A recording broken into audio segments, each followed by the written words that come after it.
শুক্রবার হচ্ছে ছুটির দিন। কিন্তু এই দিনে আমার মনে হয় কাজ বেশি থাকে। সবকিছু গোছগাছ করা, সবকিছু মিলিয়ে সারাদিন কোনো রেস্ট নাই। আজকে অনেক কাজ করা হয়ে গেছে। রান্নাবান্নাও করা হয়েছে অনেক। আসসালামু আলাইকুম। কেমন আছেন সবাই? আলহামদুলিল্লাহ আমিও ভালো আছি। আপনাদের সাথে কিছু ছোট, ছোট ভিডিও ক্লিপ নিয়ে এসেছি। সম্পূর্ণ ভিডিও দেখে পাশে থাকবেন সবাই। আমি আজকে আমার একটা ছোটবেলার বান্ধবীর গল্প আপনাদেরকে শোনাবো। বান্ধবীর নাম ছিল নুরি। সে খুবই মেধাবী ছিল। গ্রামে বাস করত। সে পড়াশোনা করত কিন্তু তার ইচ্ছা ছিল সে নিজের পায়ে দাঁড়াবে। নুরি যখন ক্লাস নুরি যখন ক্লাস 8 এ পড়ে তখনই তার বিয়ের কথা ওঠে। আত্মীয়-স্বজনরা সবাই বলে মেয়েদের এত পড়াশোনা করে কি হবে? কিন্তু নুরি বিয়েতে কোনোভাবেই সে রাজি হচ্ছিল না। সে এখন বিয়ে করবে না। কারণ এই সমাজে মেয়েদের কণ্ঠ এত সহজে শোনা যায় না। বাবা প্রথমে রেগে গেল, মেয়ের চোখে দৃঢ়তা দেখে শেষে পাশে দাঁড়ালেন। কিন্তু লড়াই এখানেই শেষ নয়।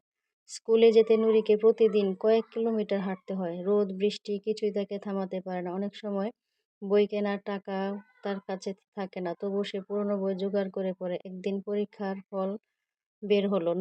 নুরি পুরো জেলায় প্রথম হয়েছিল। যারা বলেছিল মেয়েদের দিয়ে কিছুই হবে না, তারা আজ গর্ব করেই বলে ও আমাদের গ্রামের মেয়ে। কয়েক বছর পর নুরি একজন অনেক বড় ডাক্তার হয়ে গেল। কিন্তু সে শহরে থেকে যায়নি। সে গ্রামে ফিরে এসেছে। গ্রামের যে অনেক মেয়ের স্বপ্ন অন্ধকারে হারিয়ে যায়, সেই মেয়েদেরকে সে উৎসাহ দেয়। নুরি একটা ছোট ক্লিনিকও খুলেছে, সাথে একটা স্কুলও চালায়। মেয়েরা বিনা খরচে পড়তে পারে। একদিন ছোট মেয়ে এসে জিজ্ঞেস করলো, আপু, আমি কি আপনার মতো হতে পারবো? নুরি হেসে বলল, তুমি যদি নিজের স্বপ্নকে শক্ত করে ধরো তাহলে কেউ তোমাকে থামাতে পারবে না। আসলে মেয়েরা দুর্বল না, শুধু সুযোগ পেলে তারা আকাশ ছুঁতে পারে। একজন মেয়ের শিক্ষা শুধু তার জীবন না, পুরো সমাজকে বদলে দিতে পারে। এটা একটা বাস্তব গল্প আমার বান্ধবীর। ছোটবেলার গল্প। সে আজ অনেক বড় একজন ডাক্তার হয়ে গেছে। তাই মেয়েদেরকে বলবো, তোমরা অলস সময় পার না করে যেকোনো একটা কাজে নিয়োজিত হয়ে যাও। যার যে মেধা আছে ওই মেধা অনুযায়ী সে কাজ করো।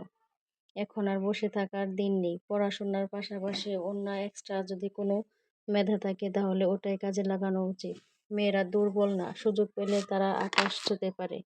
মেয়েদের দ্বারা এখন সবকিছুই সম্ভব। সম্পূর্ণ ভিডিওটা যদি আপনারা দেখে থাকেন তাহলে আমার পাশে থাকবেন।